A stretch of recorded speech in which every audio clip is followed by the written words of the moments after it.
My dad recently got fired from his job. My dad professionally dressed up like a shark at an aquarium. Should explain, he was there to entertain children. It wasn't like a low-budget aquarium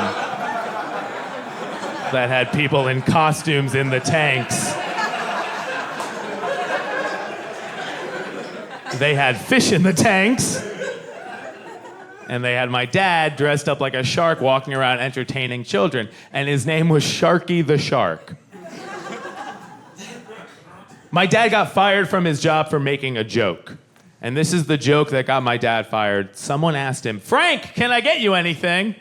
And my dad lifted up his shark head and went, "Yeah, a gun to put me out of my misery."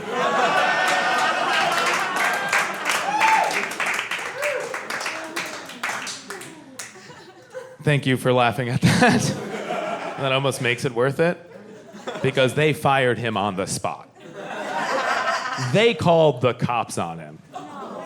And boy, do I wish I was there to watch cops escort a shark out of an aquarium. That would have been a fun visual. But it bothers me that they fired him. I thought we all made suicide jokes at work. I thought that was part of every office place. Also, my dad didn't have a gun. He was asking for one. Also, he had fins for hands. He couldn't have pulled the trigger if he wanted to.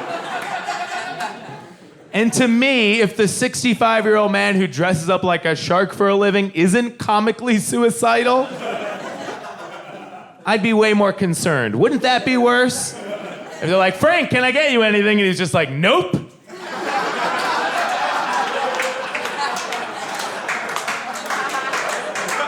I have everything I need. And please, call me Sharky. You're like, let's fire that guy. You gotta call the cops on that guy.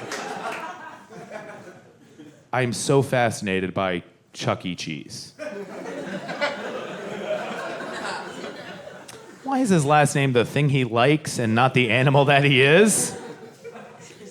Also, he never goes by Chuck Cheese. You'll never hear Chuck Cheese. You'll never hear that.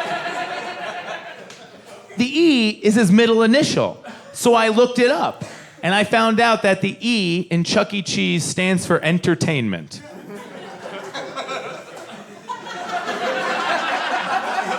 Which means his full name is Charles Entertainment Cheese. Which is the greatest name I've ever heard. I want to meet that man. I want that for myself. I'm Robert Entertainment Dean.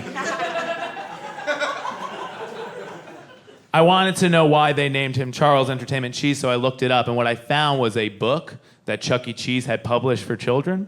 So this is the official backstory. It's the official origin of Chuck E. Cheese. And the book begins by saying, no one knows why he was named Charles Entertainment Cheese. And I was like, well, that's all I was looking for.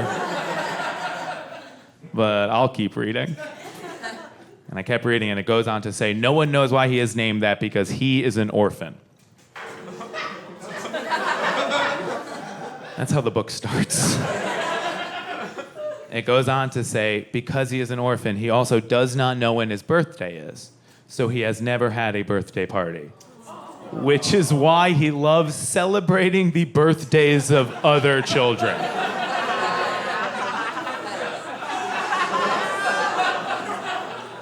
No.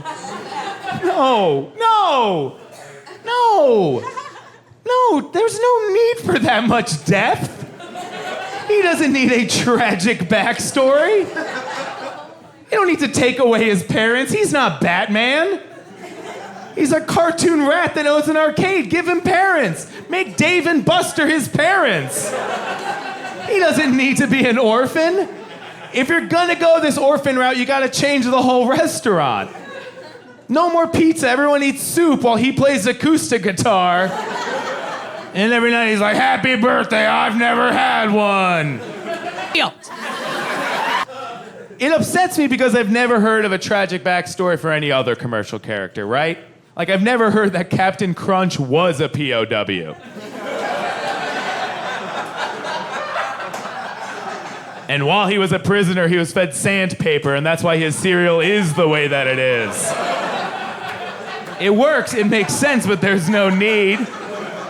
Snap, crackle, and pop met in prison. There's no need. There's clearly evil backstories that aren't said. Pillsbury Doughboy, poppin' fresh, clearly there's something wrong there. Because he's made out of dough, yet he promotes the sale and baking of dough. Right? The dinner rolls come out of the oven, he smells them and laughs. Those are the charred corpses of his family.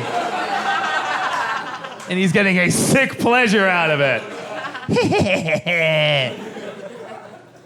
I think the worst is Mr. Peanut, because he's clearly doing very well financially. Off of selling off his own kind. His nut trafficking business.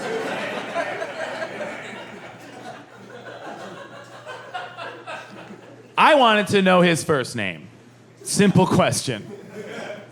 So I looked up the origin of Mr. Peanut, and what I found on Planter's website, all it says is Mr. Peanut was invented in 1916 when Planters held a contest to design and name their new mascot. A child submitted a drawing and a name and won. And then later, Planters added the top hat, monocle, and cane.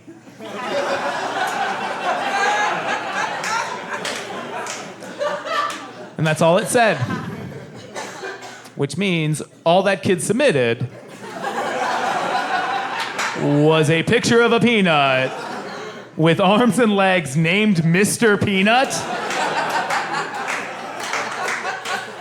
Was this the easiest contest of all time? How did that win?